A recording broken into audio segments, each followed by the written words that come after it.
પૂજા. Good morning. તમે આજે મીડિયાને કઈ રીતે જોઈ રહ્યા છો? I would say that follow your dream and follow your passion. ક્યારેક કોઈ એવા કિસ્સાઓ કે જે આમ ટચ કરી ગયા કે વાવ, It's needed કે તમે મોટા સપના જુઓ અને પછી એને અચીવ કરવા માટે ખૂબ બધી મહેનત કરો. એનું ઢુકડું ના હોજો પરભાત, રૂપલે મઢી છે સારી રાત રે સજન.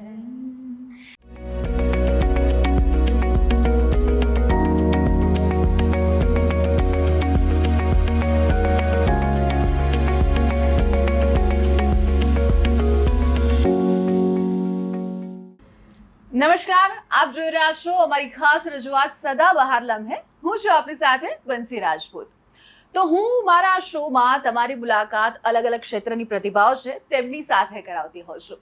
અને આજે હું તમને જેમને મળાવવાની છું, તમારી જે સુંદર શરૂઆત, રોજ જે સવારની જે શરૂઆત જેમના અવાજના રણકાથી શરૂ થાય છે, તેવા આજે પૂજા આજે મારી સાથે છે. Pooja, welcome on my show. Thank you so much and thank you very much for having me. તમે સવારના પોરમાં મોર્નિંગ આરજે એટલે અને આરજેની જે જોબ હોય છે ને આખી ડિફરન્ટ હોય છે, ડિફરન્ટ પ્રોફાઇલ. તો પહેલાં તો હું તમારી એ પ્રોફાઇલ વિશે જાણવા માંગીશ અને શરૂઆત કેવી રીતે થઈ? સો જનરલી લોકોના મગજમાં એવું હોય કે આરજે એટલે આખો રેડિયો એ લોકો ચલાવે, પણ actually RJs are basically the face of radio. તમે રેડિયો પર જે અમારો અવાજ સાંભળતા હોવ, so we are the direct face or may be people જે લોકો સાથે રોજબરોજ ઇન્ટરેક્ટ કરતા હોય. બાકી અમારી રેડિયોની ટીમ ઘણી લાંબી હોય, just like you in television. So જે ટાઈમ બેન્ડમાં તમારે શો હોસ્ટ કરવાનો હોય એ ટાઈમ બેન્ડમાં તમે રેડિયો પર આવો ને રોજ સવારે, મારો સમય સવારે 7 થી 11નો છે, તો રોજ સવારે 7 થી 11 હું અમદાવાદ સાથે વાતો કરતી હોઉં, મારી વાતો કહેતી હોઉં અને એમની વાતો સાંભળતી હોઉં. That's what my job is. અને શરૂઆત કેવી રીતે થઈ એ બહુ ઇન્ટરેસ્ટિંગ અને થોડી લાંબી વાત છે. If you have time, so એવું હતું કે I had no plan of getting in to radio, કે રેડિયોમાં કરિયર બની શકે એવો મને કોઈ આઈડિયા નહોતો, કારણ કે મારા પરિવારમાં કોઈ આમાંથી બિલોંગ નથી કરતું. We come from a business family. મને because I was a bright student અને કોલેજમાં કોમર્સ ભણતી હતી હું, એટલે બધાને એમ હતું કે CA કરી શકાય, MBA કરી શકાય, અને હું CAT માટે પ્રિપેરેશન પણ કરતી હતી. હું એના ક્લાસીસમાં બી જતી ને બધું મેં કર્યું. પછી એવું થયું કે થિયેટરને એનો શોખ નાનપણથી હતો, એટલે કોલેજના થિયેટર ગ્રુપનો હું હિસ્સો હતી. હવે એ વખતે રેડિયો નવો શરૂ થયો હતો, લગભગ 5-6 વર્ષ થયા હતા, અને it was like a very in thing અમદાવાદની અંદર. મારા કોલેજના અમુક સુપર સિનિયર્સ હતા જે લોકો થિયેટર પણ કરતા, અને એ લોકો એ વખતના એકમાત્ર રેડિયો ચેનલમાં દે વર વર્કિંગ. સો એવું થયું કે અમે INTમાં એક નાટક ભજવવાના હતા જેનું નામ હતું મમરીઓ, અને રાબાએ, રાજુ બારોટે એને ડિરેક્ટ કરાવ્યું હતું. સો એનું ફાઇનલ GR જોવા માટે એ સુપર સિનિયર્સને કોલેજમાં બોલાવ્યા હતા કે ભાઈ તમે પાસ સ્ટુડન્ટ્સ છો, જીતી ચૂકેલા છો, તો આવો અને જુઓ ને અમને સજેશન્સ આપો. સો વેન દે કેમ ધેર, એમણે જોઈને એમ કહ્યું કે અમારે ત્યાં રેડિયોમાં આવી રીતે ઇન્ટર્નશિપ ની જગ્યા છે, તો તમારામાંથી કોઈને ઇન્ટરેસ્ટ હોય તો જણાવજો. ત્યારે પણ મને એમ નહોતું થયું કે મારે એમાં જવું જોઈએ કે એવું કંઈ. સો 2 of my friends actually went there કે હા આપણે કરીશું એમ. સો એકે સવારના પોરમાં આરજેને આસિસ્ટ કરવાનું શરૂ કર્યું ઇન્ટર્નશિપ તરીકે, અને એકે સાંજના સમયે કરવાનું શરૂ કર્યું. પછી ધીમે ધીમે એમની રોજની લાઈફ જોઈને એમ થયું કે આ તો ઇન્ટરેસ્ટિંગ કામ છે. તમને કંઈ નહીં કરીને પોકેટ મની સરસ મળે, અને રોજ સેલિબ્રિટીઝને મળવા મળે, અને રેડિયોનો આખો એટમોસ્ફિયર ને માહોલ. એટલે મેં મારા એક મિત્રને કહી રાખ્યું કે તમે જેવું કરો છો ને એવું બીજું કંઈ ખાલી પડે તો મને કહેજો, આઈ એમ ઇન્ટરેસ્ટેડ. અને એવું થયું કે the other girl who had joined in the evening, એની સગાઈ નક્કી થઈ ગઈ, એટલે એના ઘરેથી એવું કીધું કે હવે તારે નથી કરવાનું. અને મારા પેલા મિત્રને યાદ હતું કે મેં એને કહેલું. સો એણે મને ફોન કર્યો કે તે કહ્યું તું તો આવી કોઈ જગ્યા છે, if you would like to join. So I said okay.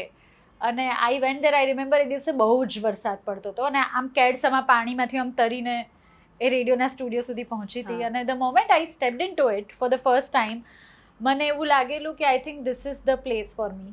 I think I want to work here, કે મને અહીંયા જ મને આવું કંઈક જોઈએ છે, જે આવું હોય ને તો મને બહુ મજા આવે. પણ ત્યાં સુધી મને એવું નથી ખબર કે આમાં કરિયર કેવી રીતે બની શકે. મેં ખૂબ બધા પ્રયત્નો કર્યા એના પછી, પણ સમહાઉ ઘણો લાંબો સમય ઇન્ટર્નશિપ કરી મેં ઓલમોસ્ટ 2 કારણ કે years. મને યાદ છે કે હું જે ટાઉનમાંથી બિલોંગ કરું છું ત્યાં મેં એક વખત એવી રીતના, અને હું અમદાવાદ એકચ્યુઅલી આરજે બનવા માટે આવી હતી. ઓહ સો મેં ત્યાં એક બે લોકોને વાત કરી કે મારે આરજે બનવું છે, તો ત્યાં લોકોને એવું હતું કે એટલે શું, હા કારણ કે એ લોકોને ખબર જ નહોતી કે આવી કોઈ Field જોબ હોય, પણ હોય કે હા. આવું કોઈ ફિલ્ડ પણ છે. હા સો યા ઇટ્સ લાઈક તમે જે રીતે કહી કે તો એ તમારો ટર્નિંગ પોઈન્ટ હતો કે ભાઈ યાર આઈ એમ ફોર હા. ધીસ થિંગ, હું Yeah. આરજે બનવા માટે છું અને અને આમાં એ મજા આવે વખતે છે. તો હું ઇનફેક્ટ બીકોમ કરી રહી હતી અને એવું ક્લિયર હતું ને આઈ વોઝ અ બ્રાઇટ સ્ટુડન્ટ. તો મારા પ્રોફેસર્સ ને મિત્રોને બધાને મેં તો કહે તું સીએ કર નાખ, તારે તો એક ધડાકામાં થઈ જશે. હા. એમબીએ માટે તો તું તૈયારી કરે જ છે તો તારે કેટ ક્રેક થઈ જશે. અને મને એટલા ખરાબ સ્કોર આવ્યા હતા કેટમાં કે વાત ન પૂછો,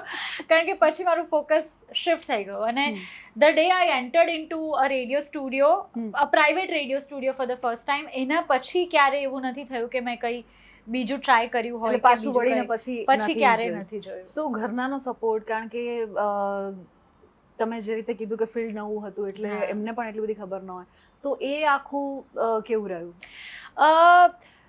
when I was working as an intern ત્યારે તો મારા પેરેન્ટ્સને કંઈ બહુ વાંધો નહોતો કે ભાઈ હા. સાંજના 4 કલાક જવાનું છે અને બધું બરાબર છે. પણ બીકોમ પત્યું એના પછી આગળ શું કરવું એની ક્લેરિટી નહોતી બહુ. પણ મને એમ થયું હતું કે અહીંયા જો કામ કરવું હોય તો શું ભણવું પડે તમારે. એટલે મેં થોડુંક સર્ચ કર્યું કે હવે મારે આગળ શું કરવું છે.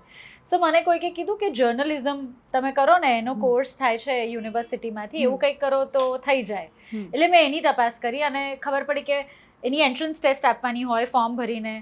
સો એવું બધું મેં પ્રયત્ન કર્યો અને મને કોઈ આશા નહોતી કે હું પાસ થઈશ, કારણ કે there was no preparation. મેં આમ જ જઈને એક્ઝામ આપી દીધી હતી અને luckily I got the admission. Right. એ વખતે મારા પેરેન્ટ્સને એમ થયું હતું કે ના ના આવું બધું તો ના હોય, મીડિયામાં થોડી કામ કરાય, જર્નલિઝમ એટલે શું, આ તો કોઈ ડિપ્લોમા કોર્સ હશે ને એવું બધું. પણ આઈ વોઝ વેરી ફર્મ કે ના મને આવું જ કરવું છે. એન્ડ વન ઓફ માય માસીઝ who used to stay in US at that time અને હવે મુંબઈ રહે છે, so she had come to my place at that time અને એમણે જોયું કે આવી બધી માથાકૂટો ચાલે છે. એટલે એમણે મારી મમ્મી સાથે વાત કરી કે તને એવું લાગે છે પણ એવું ના હોય, છોકરીઓ પણ બહુ સારી જર્નલિસ્ટ બનતી હોય અને તમને એમ લાગે છે કે આ બહારથી બધું આમ તેમ, એવું કંઈ નથી હોતું. It's a safe place and trust me, એને જવું છે તો એને જવા દે. પછી મારી મમ્મી માની અને મમ્મી માની એટલે પપ્પા માની ગયા. અને I did that. So I was studying while I was working throughout. So I started working when I was in second year of college. From then to now, I have been working continuously. પછી વચ્ચે મેં bachelors કર્યું જર્નલિઝમમાં, masters કર્યું, પછી લો ભણી 3 વર્ષ. એ બધું સાથે સાથે ચાલ્યું રેડિયો. બિલકુલ. એટલે રેડિયોમાં અમે તમને રોજ સવારે સાંભળીએ છીએ, પરંતુ આજે રૂબરૂ તમને જોઈને જે તમારા લહેકામાં તમે જે મતલબ કહેતા હો છો એ એકવાર થઈ જાય? સો ઓકે આઈ સે ઇટ લાઈક, એના માટે હેડફોન બધું આમ માઇક વાઇક એવી ફીલ જોઈએ, but I say that radio city 91.1 સાંભળી રહ્યા છો તમે. મારું નામ છે પૂજા. Good morning. આજે સવારના પહોરમાં આજની તારીખ વિશેની ખાસિયતો વિશે વાત કરવી છે. આજે છે 8મી ઓક્ટોબર અને આજે કઈ ખાસ વ્યક્તિનો જન્મદિવસ છે તો એના વિશે વાત કરીએ. આજે ખાસ દિવસ એટલા માટે છે કે આજે પૂજા મારા સ્ટુડિયોમાં આવ્યા છે. No, okay. So today is an Indian Air Force Day, કારણ કે આજના દિવસે in 30s ઇન્ડિયન એરફોર્સની સ્થાપના થયેલી અને એરફોર્સમાં એ સમયે રોયલ ઇન્ડિયન એરફોર્સ એવું લગાડવામાં આવતું. પછી 1950ની સાલમાં જ્યારે ભારત પ્રજાસત્તાક દેશ બન્યો ત્યારે એમાંથી રોયલ ડ્રોપ કરી દેવામાં આવ્યું અને આપણને આપણી ઇન્ડિયન એરફોર્સ મળી. So that is the day specific thing. અને થોડીક જ વારમાં આજની ઇમ્પોર્ટન્ટ ખબરો લઈને આવું છું, જે આમ તો બંસી વધારે સારી આપી શકે, બટ આઈ ટ્રાય. ક્યાં વાત છે. આમ રૂબરૂ તમને સાંભળીને જોઈને મને બહુ જ મજા આવી. Same here. તો અને કેવું કે જે ગમતું કામ છે, પોતાનું કામ છે, જેમાં આપણી માસ્ટરી છે, એ અલગ જ એનર્જી આવી જાય. ઓફકોર્સ. તો હવે અમારે આમ તો એવું અમે ઈચ્છતા જ નથી કે અમે પૂજાને આરજે તરીકે જ જોવા માંગીએ છીએ, પણ પૂજા આરજે ના હોત તો શું હોત? પ્રોબેબલી હું મ્યુઝિકમાં મેં કંઈ કર્યું હોત. મને સંગીતનો બહુ શોખ છે નાનપણથી અને I am also a classically trained singer. તો નાની હતી ત્યારે ખૂબ બધું ગાતી. While I was in school ત્યારે બહુ બધા રેકોર્ડિંગ્સમાં, લાઈવ પ્રોગ્રામ્સમાં અને સ્ટેજ ઉપર, રેડિયો પર ઘણું બધું ગાયું છે અલગ અલગ પ્લેટફોર્મ પર. અને કદાચ એ મને હવે રેડિયોમાં કામ લાગે છે. એ વખતે એવું ખબર નહોતી કે આપણે આ જ કરવાનું છે જીવનમાં આગળ, કારણ કે એવી સમજણ નહોતી કે આવું કંઈ થઈ શકે as a career. But probably I would have done something with music. Yeah. Okay, તો તમે જે રીતે વાત કરી કે તો હવે અમે લાલચ કઈ રીતે રોકી શકીએ કે કંઈક તમારું ગમતું થઈ જાય એક ગીત? ઓકે, આમ તો ઘણા વર્ષોથી હવે મેં નથી ગાયું, but still I can try something. એક ગીત છે લતા મંગેશકરજીનું, મને બહુ જ ગમે છે, ગુજરાતી ફિલ્મનું સોંગ છે. અને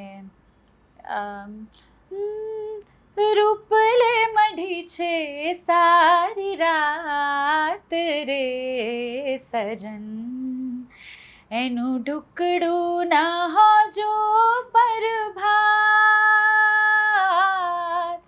સૂરજને કોઈ ઓલી મેર રોકી રાખો, હજી આદરી અધૂરી મારી વાત રે,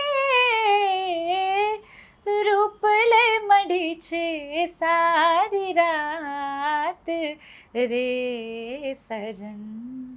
વાવ, પ્લીઝ મને માફ કરી દેજો જો ક્યાંય ભૂલ થઈ હોય તો, ઘણા વખતથી નથી ગાયું, બટ યા. ના પણ તમે બહુ સુંદર રીતે ગાઓ છો. Thank you. તો જે રીતે મેં તમને વાત કરી કે ઇવન તમે પણ મેન્શન કર્યું કે સમવોટ ઘરના લોકોને પણ એવો એક ફિયર હતો કે ભાઈ એઝ અ ફિમેલ આપ મીડિયાના ફિલ્ડમાં અને આ તે ઇનડિરેક્ટલી ડિરેક્ટલી એ લોકોનો ફિયર તમે આજે મીડિયાને કઈ રીતે જોઈ રહ્યા છો, અને એ બધી લેડીઝ કે એમને કશું કહેવા માંગો છો જે આ પ્રકારના ફિલ્ડમાં આવવા માંગે છે, અથવા તો જેમને આજે પણ એવા રિમોટ એરિયામાં ક્યાંક ને ક્યાંક આ પ્રકારની જે મેન્ટાલિટી હોય છે એનો સામનો કરવો પડતો હોય છે? I would say that follow your dream and follow your passion. મને એવું ખ્યાલ છે ફ્રોમ માય એક્સપિરિયન્સ કે જો તમે તમારી વાત પર અડગ અને મક્કમ રહો ને તો રસ્તો નીકળી જતો હોય કોઈ પણ રીતે. બધાની લાઈફની ચેલેન્જીસ અલગ અલગ હોય, પણ છતાં મને એમ લાગે છે કે તમે જો પૂરા દિલથી કોશિશ કરો તો વસ્તુઓ થઈ જ જતી હોય. અને ખાસ કરીને ધોઝ ફિમેલ્સ કે જેમને તકલીફો પડતી હોય, આઈ would say that dream big, અને એ મોટા સપના જોઈને એને અચીવ કરવા માટેની કોશિશ કરો, તમે ડેફિનેટલી ક્યાંક ને ક્યાંક તો પહોંચી જ જશો. બિલકુલ. સો આઈ થિંક ઇટ્સ નીડેડ કે તમે મોટા સપના જુઓ અને પછી એને અચીવ કરવા માટે ખૂબ બધી મહેનત કરો. સામાન્ય રીતે મોર્નિંગ આજે મતલબ પ્રાઇમ ટાઈમ આજે રિસ્પોન્સિબિલિટી વધી જતી હોય છે, જે રીતે તમે વાત કરી કે નવી ઇન્ફોર્મેશન, ડાયરેક્ટ ઇન્ટરેક્શન લોકો સાથેનો આ તે એ એક્સપિરિયન્સ, અને ક્યારેક કોઈ એવા કિસ્સાઓ કે જે આમ ટચ કરી ગયા કે વાવ? સો મેની મોમેન્ટ્સ રેડિયો કરિયરમાં, અને ખાસ કરીને જ્યારે લિસનર્સ કોલ કરીને તમારી સાથે એવી વાતો શેર કરે જે એમની ખૂબ પર્સનલ હોય, અને એ તમારા પર એટલો ભરોસો મૂકે, સેઇંગ દેટ મેં આ કોઈને વાત નથી કરી, હું તમને કહી રહ્યો છું કે કહી રહી છું. સો એકાદ બે કિસ્સા મને યાદ આવે છે જે મને એવું લાગે છે કે એ those are the high moments of my radio career. એક કિસ્સામાં એવું હતું કે હું એક રેડિયો ચેનલ પર બપોરે વાચિકમ નામનો એક પ્રોગ્રામ કરતી, જેની અંદર હું ગુજરાતી ભાષાની વાર્તાઓ વાંચતી રેડિયો પર, અને ખૂબ સુંદર રીતે એનો પ્રતિસાદ મને મળતો. એક દિવસ મને એક ભાઈનો ફોન આવ્યો કે તમે આજે વાચિકમ કરો છો ને, એ અમારા માટે ઇટ્સ લાઈક અ બૂન. કારણ કે અમે બપોરનો એ 1 કલાક છે ને, એ મારી પત્નીને અમે તમારી પાસે મૂકીને જઈએ છીએ, એ ઘરમાં એકલી હોય છે. સો વાત આખી એવી હતી કે એ જે બેન હતા, she was very active in her social life, અને પછી એમને પેરાલિસિસ થયો. સો શી કુડન્ટ મૂવ, એટલે ડિપ્રેશનમાં આવી ગયા. અને એમના ઘરમાં એમના હસબન્ડ અને એમની દીકરી 3 જણા. હવે હસબન્ડ અને દીકરી એવું મેનેજ કરે કે એક કોલેજ અને ઓફિસનો ટાઈમ મેનેજ કરે કે કોઈક તો હોય જ ઘરમાં, પણ બપોરનો 1 કલાકનો સમય એવો હતો કે જ્યારે એ ખાલી પડતો, કોઈ નહોતું હોતું. સો એ બહેનને વાચિકમ ચાલુ કરી આપે, wherein I use to talk on radio, અને એ લોકો એમ કહીને જાય કે 1 કલાક પૂજા તમારી સાથે છે, તમે એમને સાંભળો, અમે આવીએ છીએ હમણાં. અને મને જ્યારે એવું કહ્યું ને ત્યારે it was like a goosebumps moment for me, કે કોઈ તમને જોયા જાણ્યા વગર આટલો બધો વિશ્વાસ તમારા પર મૂકી શકે. And then there was this another thing, જેમાં એક ભાઈનો મને કોલ આવ્યો હતો, we were talking about some love stories was maybe the subject. અને એમાં એ ભાઈએ વાત કરી કે કેવી રીતે એમના કોલેજના સમયમાં એમને જે છોકરી સાથે એમના જે પણ પ્રિયજન સાથે પ્રેમ હતો દે કુડન્ટ મેરી, પણ વર્ષો પછી એ લોકો જ્યારે પહેલી વાર આમ જ ગલીમાં આમને સામને મળી ગયા ત્યારે શું થયું અને એના પછી એમની વાત કેવી રીતે આગળ અનફોલ્ડ થઈ. સો હી વોઝ લાઈક કે અત્યારે તો હું લાઈફમાં સેટલડ છું, મારે બાળકો છે, મારી પત્ની છે, પણ મેં આ વાત ક્યારેય કોઈને નથી કરી અને મને એમ ડૂમો ભરાઈ ગયો છે કે હું કોને કહું. એટલે મેં તમને કોલ કર્યો છે કહેવા માટે કે આવું આવું થયું હતું અને મારી આવી આવી ફિલિંગ્સ હતી, હવે મને એકદમ હળવું ફીલ થાય છે. સો આવી બધી મોમેન્ટ્સ જ્યારે તમને લિસનર્સ જોયા જાણ્યા વગર મળ્યા વગર પોતિકા સમજે, I think that's the best filling in the world. Blessed. Yeah of course. જ્યારે આ પ્રકારના અનુભવો કે એ પ્રકારની વાતચીત સામેથી આવતી હોય છે ત્યારે આપણને પણ એવું લાગતું હોય છે કે જવાબદારી આપણી વધી જાય છે, વધારે કરવા માટેનું આપણને પણ એક અલગ એનર્જી બૂસ્ટ મળતું હોય છે. સાથે સાથે હવે થોડી તમારી પર્સનલ લાઈફ વિશે વાત કરવા માંગીશ કે પૂજાનું હજુ એવું કશું ખરું કે લાઈક મારે આ કરવું છે કે આ રહી ગયું છે, અથવા તો પૂજા મતલબ જ્યારે ઓફિસમાં ના હોય કે સિંગિંગ ના કરતા હોય ત્યારે પૂજા શું કરતા હોય? સો જનરલી તો because I have a daughter, so હું મોસ્ટલી એની સાથે એની પ્રવૃત્તિઓમાં બિઝી હોઉં, એની સાથે ટાઈમ સ્પેન્ડ કરવો, એને અલગ અલગ એક્ટિવિટીઝ કરાવી. And then we live in a joint family, તો એની ઘણી બધી વસ્તુઓ હોય, સો એમાં ઓક્યુપાઈડ હોઉં. પણ હું બહુ બધું વાંચતી પણ હોઉં કારણ કે મને બહુ ગમે છે વાંચવાનું. અને જ્યારે હું કંઈ ના કરતી હોઉં ત્યારે હું તો આમ જ બેઠી હોઉં, મને વિચારો કરવું, વાંચવું અને મારી રીતે કામ કર્યા કરવું. I enjoy my own company basically. So બહારથી કોઈ જુએ તો એવું લાગે કે એકલી બેઠી છે, પણ મને એટલી મજા આવતી હોય કે મને કોઈ બીજી વ્યક્તિની જરૂર ના પડે. So I mostly read or I spend my time with my daughter અને એની પ્રવૃત્તિઓમાં. બહુ ઇન્ટરેસ્ટિંગ વાત તમે કરી કે જે રીતે તમે જોઈન્ટ ફેમિલીમાં, જનરલી આવું આજકાલ સાંભળવા નથી મળતું, ને એમાં પણ મીડિયા કે એન્ટરટેનમેન્ટ ફિલ્ડમાં જ્યારે ગર્લ્સ હોય ત્યારે એમની પાસેથી એમને લઈને જ એક આખું એવું પરસેપ્શન હોય છે કે આ લોકો તો ફેમિલીમાં માનતા જ નહીં હોય. અને તમે જે રીતે વાત કરી કે નાની એક તમારે ડોટર પણ છે, સો કારણ કે આજની જેન્ઝી કલ્ચરમાં જે હું ઓબ્ઝર્વ કરું છું કે અત્યારે તો બધું કે નો સ્ટ્રિંગ અટેચ આ તે એ પણ એની જગ્યાએ બરાબર જ છે, પરંતુ એવા લોકોને કંઈ કહેવા માંગશો? કારણ કે મને એવું લાગે છે કે આ એક સમયગાળા પછી માણસના જીવનમાં એક બહુ, અને ઇવન આપણી આખી સોસાયટી માટે બહુ મોટો વોઇડ ક્રિએટ કરી દેશે. મને એવું લાગે છે કે ફેમિલી ઇઝ અ બૂન. અને કદાચ હું આ બધું કામ જે પણ કંઈ કરું છું એ ન કરી શકી હોત જો ફેમિલીનો સપોર્ટ ના હોત. તો પહેલાં મારા પેરેન્ટ્સનો અને હવે my in laws, and we had grand in laws also staying with us who were in their mid-90s and both of them they just left us few years back. પણ જ્યારે એ લોકો હતા ને તો મને એવું લાગે છે કે એનો બહુ પોઝિટિવ ઇમ્પેક્ટ પડે છે on me my self and specially my kid. જે એટલે કોઈ બાળક કેટલું બ્લેસ્ડ હોય જ્યારે એને એકસાથે 4 ગ્રેન્ડ પેરેન્ટ્સ એક જ ઘરમાં મળે. અને એ જ્યારે ઉછેર તમે જુઓ ને કે આપણે આપી શકીએ એના કરતાં ઘણું બધું વધારે એ લોકો આપી શકે, આપણે કરી શકીએ એના કરતાં ઘણું બધું વધારે એ લોકો કરે. ઓફકોર્સ દેર આર પ્લસ માઇનસીસ, બધાને એડજસ્ટ કરવું પડતું હોય, થોડુંક એમને કરવું પડતું હોય, થોડુંક મારે કરવું પડતું હોય, પણ એ કરતાં પણ ઓવરઓલ જોતાં મને એમ લાગે છે કે I think family is a boon. અને આપણી ભારતની જે ફેમિલી સિસ્ટમ જે છે ને એના થકી આપણો સમાજ ટકી રહ્યો છે અને એના થકી આપણા સંસ્કારો અને મૂલ્યો હજી પણ જે થોડા ઘણા જળવાઈ રહ્યા છે. So I would say that tolerance થોડુંક રાખી અને જો પરિવારની સાથે રહેવા મળે ને તો there is nothing like it. જાહેર જીવનની વ્યક્તિ હોય, સોશિયલ મીડિયાનો અત્યારે આમ જોઈએ તો કહેવાય કે અતિશયોક્તિવાળો આખો ટાઈમ છે. પોઝિટિવ થિંગની સાથે સાથે ક્રિટિસિઝમને એ પણ બહુ જલ્દી મતલબ લોકો સુધી પહોંચવું સરળ બની ગયું છે. તમને આવા કોઈ એક્સપિરિયન્સ થયા છે અને કદાચ એવું કંઈક થાય તો તમે એને કઈ રીતે લો છો? સો મેની ટાઈમ્સ જ્યારે તમે ડિજિટલી બહુ એક્ટિવ હોવ, સોશિયલ મીડિયા પર હોવ અને ટ્રોલિંગ કે પછી અમુક એવી કમેન્ટ્સ જે ના શોભે અથવા ગમે તેવી ભાષામાં લખ્યું હોય, સો મને I really don't care actually. અને પહેલાંથી જ મારું એવું વલણ રહ્યું છે કે મને જે યોગ્ય લાગે છે એ હું કરું છું, તમને જે યોગ્ય લાગે છે એ તમે કીધું અને મને અડી ગયું એવું તો ક્યારેય થયું નથી. સો અને થશે બી નહીં કદાચ, because I hardly bothered about those people જે લોકોને એમ ન ખબર હોય કે જાહેરમાં કેવી રીતે વર્તવું અથવા જાહેરમાં કેવી રીતે બોલવું. So if you don't have that sense, it is your problem, it's not my problem. બિલકુલ. So I'm okay with it. I mean, બધાની પોતાની લાઈફ છે અને પોતાની અન્ડરસ્ટેન્ડિંગ છે. આપણે જે લોકો કરતા હોઈએ છીએ એમાં તમે જે રીતે વાત કરી કે એમાં પણ તમે તો જોઈન્ટ ફેમિલીમાં છો, જીવનસાથી કે પરિવારનો જો સાથ સહયોગ ન મળે તો બહુ અઘરું પડી જાય છે એક વ્યક્તિ તરીકે એઝ અ ફિમેલ આ ફિલ્ડમાં કે કોઈ પણ ફિલ્ડમાં આમ તો કામ કરવું. સો જનરલી ક્યારેક કેવું હોય છે કે આપણા લોકો હોય છે ને, આપણે એને કહેતા નથી, કેવું જરૂરી નથી લાગતું. અમારા માધ્યમ થકી તમે તમારા જીવનસાથીને, તમારા બાળકને કંઈ કહેવા માંગતા હોય તો? Actually, not just to him or my daughter, to the whole family, thank you very much. ખાસ કરીને માય મધર ઇન લો, હું ક્યારેય બી એમને કહેતી નથી એઝ સચ. અને મને એવું લાગે છે કે એમણે છે ને લાઈફમાં બહુ બધો ત્યાગ આપ્યો છે, ખૂબ ખૂબ. એટલે હું એમને જોઉં ત્યારે મને બહુ ઘણીવાર એમ થાય કે અરે આવું કેમ.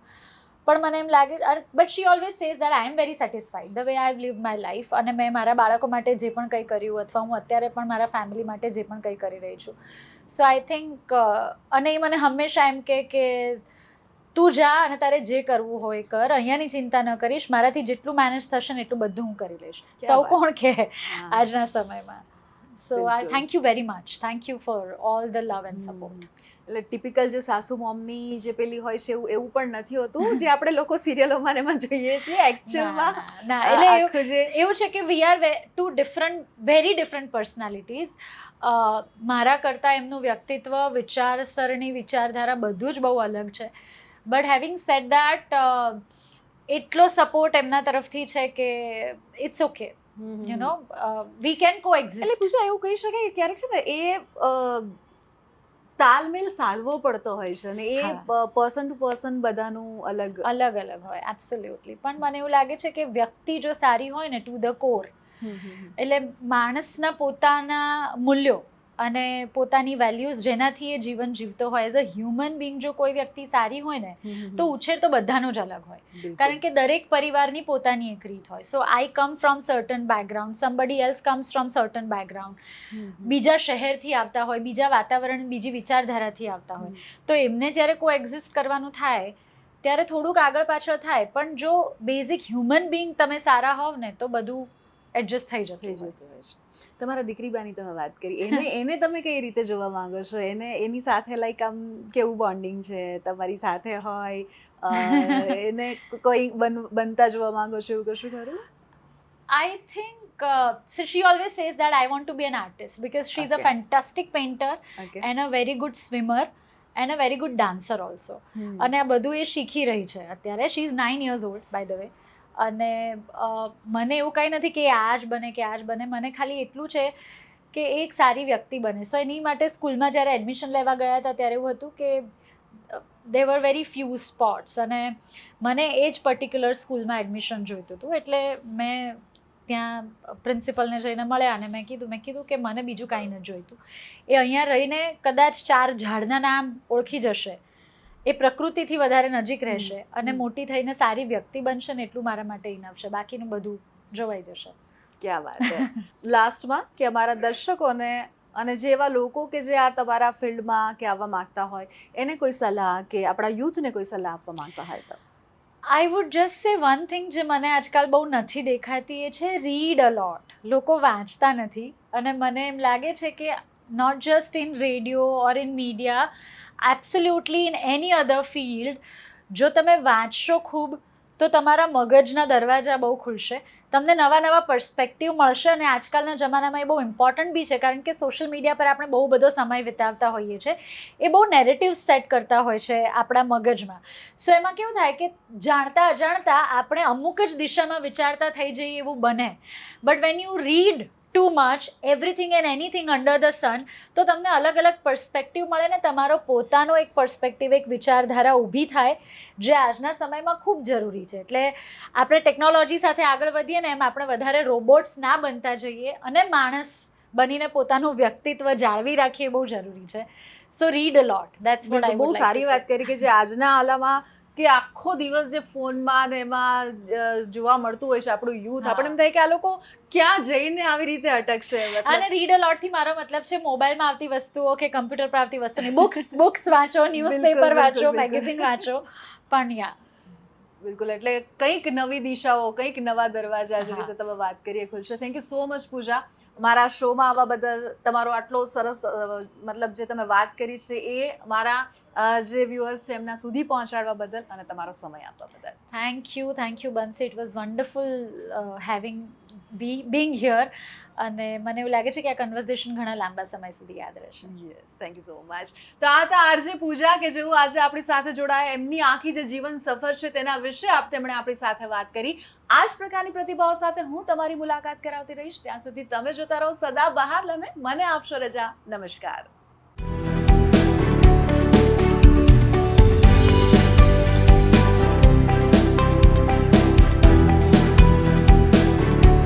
મારું નામ છે પૂજા. Good morning. તમે આજે મીડિયાને કઈ રીતે જોઈ રહ્યા છો?